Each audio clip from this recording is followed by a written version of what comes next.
I like what you said at in the introduction about this really not being a found footage film, which is how it's been described as found footage compilation. But it's interesting that a lot of the decision-making process is about what and when to shoot, which is really sort of like what a more traditional documentarian sort of thinks about. So when did you start this process, and how long did it take? Yeah, so actually before I made this film, I was not very familiar with live streaming. Like I had never watched the show. But then there was a tragic incident in China that took place in the fall of 2017. So there's a young man at his 20s. He fell to his death while doing live streaming at the top of a skyscraper in China. So it was from that moment I started to watch the shows, because I am curious to know why people would risk their lives doing live streaming. And then, so at the beginning, it was like I just randomly watch like many shows, and I follow probably more than 100 streaming anchors online. So I watch it for 8 or 10 hours every day. Yeah, it was until like 5 or 6 months later that I narrow it down, and I only follow like probably 20 people, 20 to 30. Well, can you talk about that process of narrowing it down? I guess it's sort of like a casting process in a way, like sort of, like how did you cast the film? Right. So of course I was intrigued by many strange and bizarre, weird activities at the beginning, like very eye-catching extreme activities like eating worms or dancing nakedly on a frozen lake or things like that. But gradually I feel like those people, because all the streaming anchors, they are like performance, but some of them you only watch the performance, but for the others you can also see themselves, like more or less, like they can they try to show the most personal parts of their life and share it with strangers. So that's like one of the criteria if it's a casting. But of course, also I realized like there's a large number of live streamers. They because most anchors, they do it to earn money, but there's a small group, they do it in order to get connected with other people. So that's like another criteria. Yeah, when I made the decision. Yeah. Did you have any interactions with any of these anchors? When I was recording, there's almost no interaction. So I didn't tell them when I was recording, and I didn't talk to them when I record the show, but I talked to them while I did not record the shows. And afterwards, after I had a rough cut, I started to approach them, and I contacted almost all of them. Yeah. So they've seen the film? No, they don't see the film. So some of them they saw the clips, like they saw because they were curious to know what clip I'm going to include in the film. So I sent the clip back to them. Right. Yeah. So you've made, I guess, more traditional documentaries in a way, or more like, this is in some ways like a mediated observational documentary in a way. You're sort of observing these people, but through the internet. I'm wondering if your relationship, because the central question of documentary is this like ethical relationship between the documentarian and his or her subject. And I'm wondering how you navigated that, whether this was a question that was on your mind as you were deciding what to shoot and deciding how to put the film together. Yeah, so for me, this film is not only about observation, but also about interaction. Of course, the interaction is not between me and the anchors, but it's more about their audience and the anchor. Because live streaming, the media itself, one of the most important features is interaction and is real time. So actually, that's what I'm like interested about the media itself. So although I didn't tell them when I was recording the show, and although I observed them like I was like a fly on the wall because they didn't know my presence, but I don't think that would influence their performance in a way, because they knew the presence of other audience, of the strangers that they would never meet offline. So that's the part, that's the most interesting part for me, actually. So can you talk then about your interest in turning this live stream into cinema? Because that removes this aspect of interaction, at least as we understand it, in terms of the live stream, and the present. I mean, I guess the title of the film alludes to this: the presentness, the immediacy of the live stream is turned into something else when you make it a film. So I think that seems to be one of the formal questions that interests you, I think, as suggested by the title of the film. Right. When I started making the film, actually, I had a discussion with my producer, Zheng Fan, that why people would go to theater to watch a film like this instead of, watching live streaming shows online at home. So what's the difference between these two? So for us, of course, editing and the way that I construct the film is the thing that make it different than the shows. So. Yeah, so although although as an audience now in the theater you won't interact with the anchors, but because I turn off the bullet screen function, so you don't see their interaction as well. So I think in a way that then the audience in the theater become the audience, for the shows. Of course, it's totally different because. Not because one was in the past and the one is in the present, but I guess it's something that I'm very interested in to explore in cinema and in live streaming. I think that creates an interesting effect too, because there's clearly an audience that they're interacting with, but it's not us. Right. Then and that element and that interaction is part of the text of the film. We often have to sort of assume or like deduce what is happening, what the transaction is, or what the exchange is between the spectators and the anchors. Yeah. Right. So so because for me, like those anchors, they really wanted to find someone to talk to, because in real life they struggle with face-to-face communication, and that they really. The loneliness is the thing that I really want to examine in this film. So that's why I think when I select those anchors, their struggles is something that I'm really interested to explore, because this is also about like how a human relationship are transformed in this digitally connected world, because physical distance and time difference is no longer important. Yeah. I'm going to ask one more, and then we can take a few questions from the audience. I'm curious about if you can talk a little bit more. You've already alluded to it, the editing and construction process.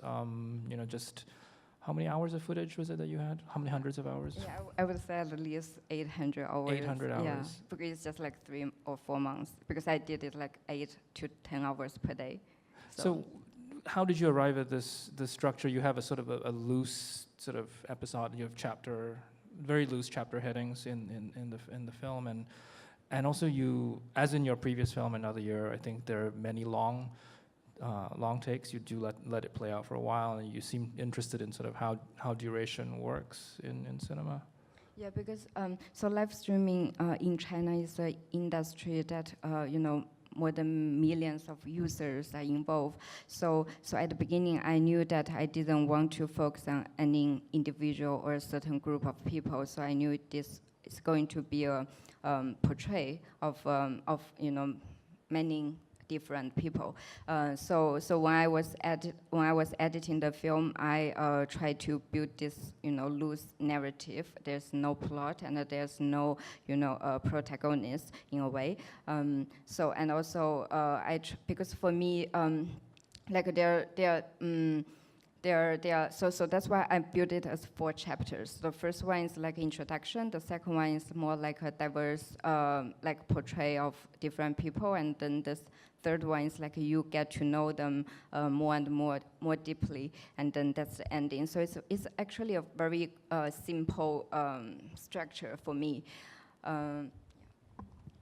Okay, we can take a few questions from the audience. Yeah, let's start here.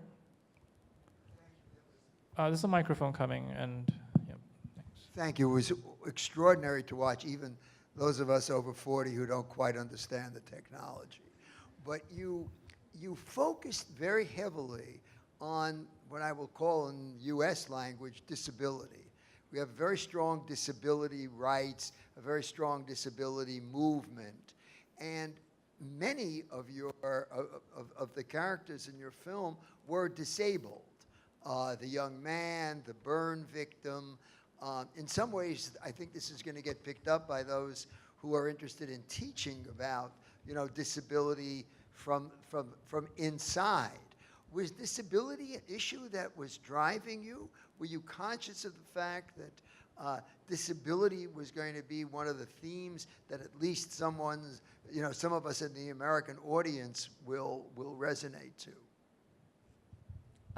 I would not say disability is a theme, but for me, that's.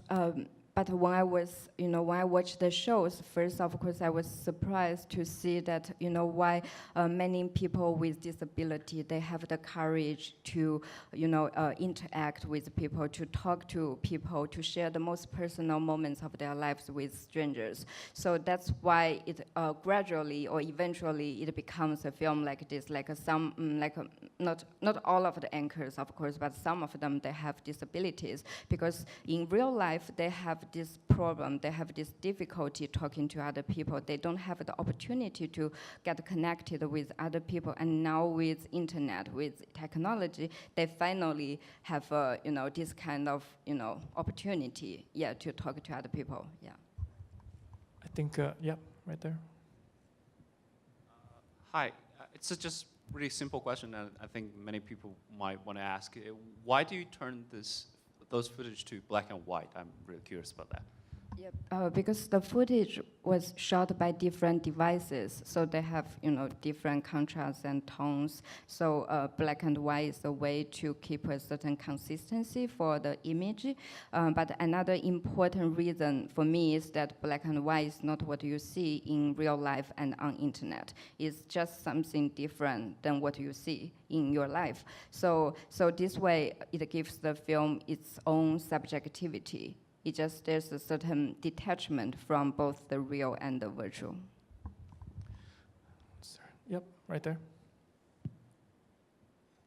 I have 2 questions. The first question is, what kind of viewership were these people, like the amount of viewers these streamers were gathering? And then also the second question is, how much RMB do the virtual coins translate to roughly? Okay, what's the first? First one is like what kind of viewership? How big is the viewership? Okay.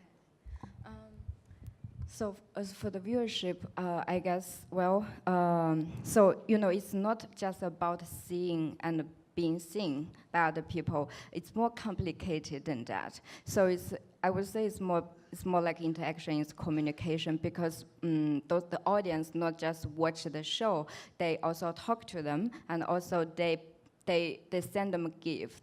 So it's like planes or rockets or cars, and the anchors can redeem the gifts as real money. So it's a way to earn money as well. And some of the anchors, not the anchors in my film, but in China, there are people who get very famous and get rich by doing live streaming. So I would say it's a very complicated relationship in a way, and it becomes an industry. And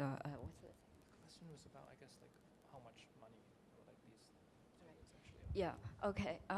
So for those internet celebrities, they can earn millions of RMB by even in a month. But for those people in my film, I guess eventually, except 1 or 2, like the girl who went to the bathroom while doing live streaming, she probably is the most popular anchor in my film. So she has hundreds of thousands fans. But the other people, they probably have only 10, sometimes or 20 people watch the show, so they didn't earn a lot of money, probably zero. Yeah. Yep. Hi, thank you. This is a great show. I mean, I'm a Chinese, but I never used like streaming. I never watched this before, so that's really incredible. So basically, I have two questions. The first question is, why do you choose Perfect Present as the title of the film? And the second question is, I don't know if you have any observation about the audience behind the screen, behind the who watch the show, because you said the interaction is the core of the stream living, but I didn't see much on the film. So I want to know what's your understanding about this group of people, because it's really hard for me to understand why they can spend hours on this. Like, for me, it's just a waste of time. And so I want to know what's your understanding. Yeah, thank you. So as for the title first, it's a time tense. So for me, it really tells something about the relationship between the past and the present. So it's one of the important features of live streaming, because live streaming is about present. Like when you're doing it, it's real time, but also it's about the cinema. Perfect. Well, so yeah, I like these two words separately and together. So separately, perfect for me is, so someone told me that they think it's an ironic title because those anchors in my film, they are in situations that are far, far away from perfect. They are in a very like an imperfect situation. But for me, it's about their endeavor and about their longing of a perfect life. So I think, so that's why I use this title. And as for the audience, well, I would say, because I spent like hundreds of hours with them online, and I did it in Chicago, while all the anchors in China. So for me, I really feel them in a way, like because it's because of my personal experience, because like my family and the friends, they are in China. So for me, like the screen, no matter it's smartphone screen or computer screen, is a very important important component for me to to get connected with my family, to hang out with my family and the friends back in China. So I think so my experience, although it's totally different than the experience of those anchors, but I can feel them. And like the girl who works in the underwear factory, she in her real life, she almost has nobody to talk to. Like she works 29 days a month. So in the real world, her world is very, very small, and she has no chance and nobody to talk to. So she uses the internet just to interact with other people, to talk to other people. So I guess that's like why those people they think live streaming is very important, because it just simply to talk to other people. Yeah. Could you give a bit more context to the opening titles of the film? You sort of explain sort of the rise of live streaming, and then there's mention of a cybersecurity law from, I think, a year or two ago, and what effect did that have on these platforms? Yeah, so because live streaming is a very new thing in China. So at the beginning, the authority, they had no idea what's going on in a way. So at first, what you can do online is more like open, like you can do many things, but then gradually the regulations become more and more strict. So now I guess you cannot you cannot smoke when you're doing live streaming. So when I don't know if you noticed that in the film that there's anchor, he smoked, but he got out of the frame, and then he got back to the frame. So because like you cannot show the cigarettes.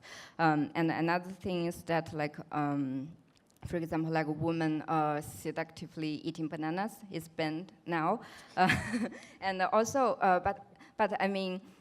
So that's why I think, so I put the title card to explain the context, because I think those regulations really influence or, what you can do and what you cannot do online.